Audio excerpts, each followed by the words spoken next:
रामझुला अपघात प्रकरणातील आरोपी महिलेचा जामीन अर्ज जिल्हा व सत्र न्यायाधीश RS भोसले पाटील यांनी नाकारला। रितिका उर्फ रितू दिनेश मालू असे जामीन नाकारण्यात आलेल्या आरोपी महिलेचे नाव आहे आणि मोहम्मद आतिफ मोहम्मद जिया अशी अपघात मृत्यू झालेल्या युवकांची नावे होती।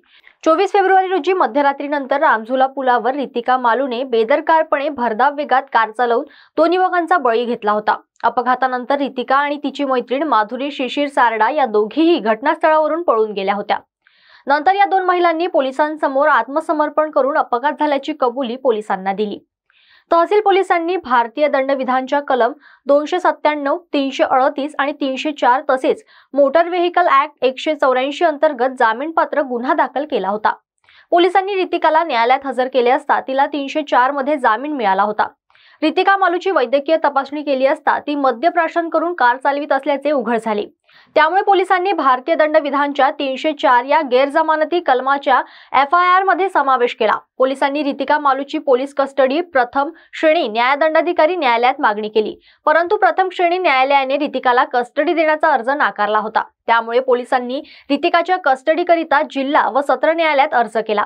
पोलिसांनी पुरावे म्हणून रितिकाच्या रक्ताचे नमुने, तिच्या पार्टीचे CP क्लबचे बिल, CCTV फुटेज आणि प्रत्यक्षदर्शी साक्षीदारांचे बयान न्यायालयात सादर केले। प्रसिद्ध रितू मालू केस ने रितू मालू या आरोपी ने माननीय जिला व सत्र न्यायालय श्री भोसले पाटिल साहब इनके कोर्ट में अटक पूर्व जामीन की अर्जी दाखिल की थी। प्रोसिक्यूशन की ओर से हमने कस्टडी की मांग की थी और इस केस में और आरोपी ऐड होने की भी संभावना हमने व्यक्त की थी और फर्दर इन्वेस्टिगेशन के लिए आरोपी की कस्टडी हमको किस तरह आवश्यक है ये प्रोसिक्यूशन ने खास तौर पे कोर्ट में आर्ग्यू करते समय कोर्ट के सामने पेश किया था, जिसके चलते माननीय सत्र व जिला न्यायाधीश नागपुर श्री भोसले पाटिल साहब इन्होंने रितू मालू इनकी अर्जी खारिज की है। दिनांक 25 फेब्रुवारी 2024 रोजी मध्यरात्री 1:30 ते 2च्या सुमारास रामझुला ब्रिज येथे एका काळ्या रंगाच्या मर्सिडीज गाडीने 2 व्हीलर ऍक्टिव्हावरून जाणाऱ्या 2 इसमांना धडक देऊन अपघात करून त्यांच्या मृत्यूस कारणीभूत ठरले होते। सदर प्रकरणी प्रथमदर्शनी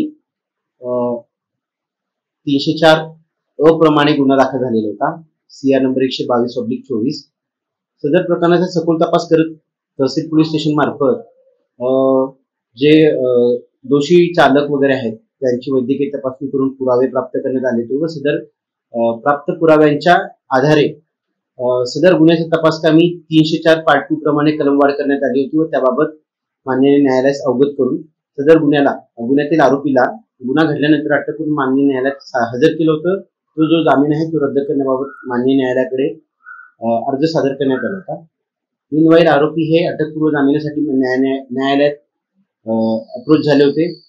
सदर प्रकरणात आम्ही माननीय न्यायालयात वेळोवेळी पाठपुरावा घेऊन सदर गुन्ह्यातील आरोपींना जो अटकपूर्व जामिनाचा अर्ज होता तो रद्द करण्यास विरोध केला होता व काल दिनांक रोजी माननीय न्यायालयाने सदर प्रकरणातील आरोपीचा अटकपूर्व जामिनाचा अर्ज रद्द केला।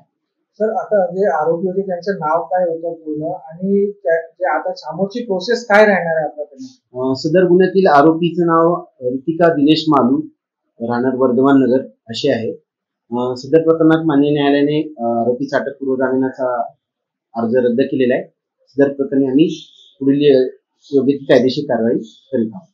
महिला विकास स्वयं रोजगार बहुउद्देशीय संस्था द्वारा संचालित नागपुर मेगा ट्रेड फेयर, जहां है 340 फीट बड़ा गेट, वो भी सेल्फी पॉइंट के साथ, हैंडलूम हैंडीक्राफ्ट एग्जीबिशन और amusement park, furniture, decorative item, dresses, imitation jewellery, food stall और सबके लिए है ढेर सारी खुशियां ही खुशियां। तो देर मत कीजिए, पहुंच जाइए अपने बच्चे और परिवार के साथ नागपुर के रेशमबाग मैदान में लगे मेले में, जहां कीजिए ढेर सारी शॉपिंग और उठाइए इस मेले का भरपूर आनंद। शाम 5 बजे से रात 10 बजे तक। स्टॉल बुकिंग के लिए आज ही संपर्क करें 7559222981।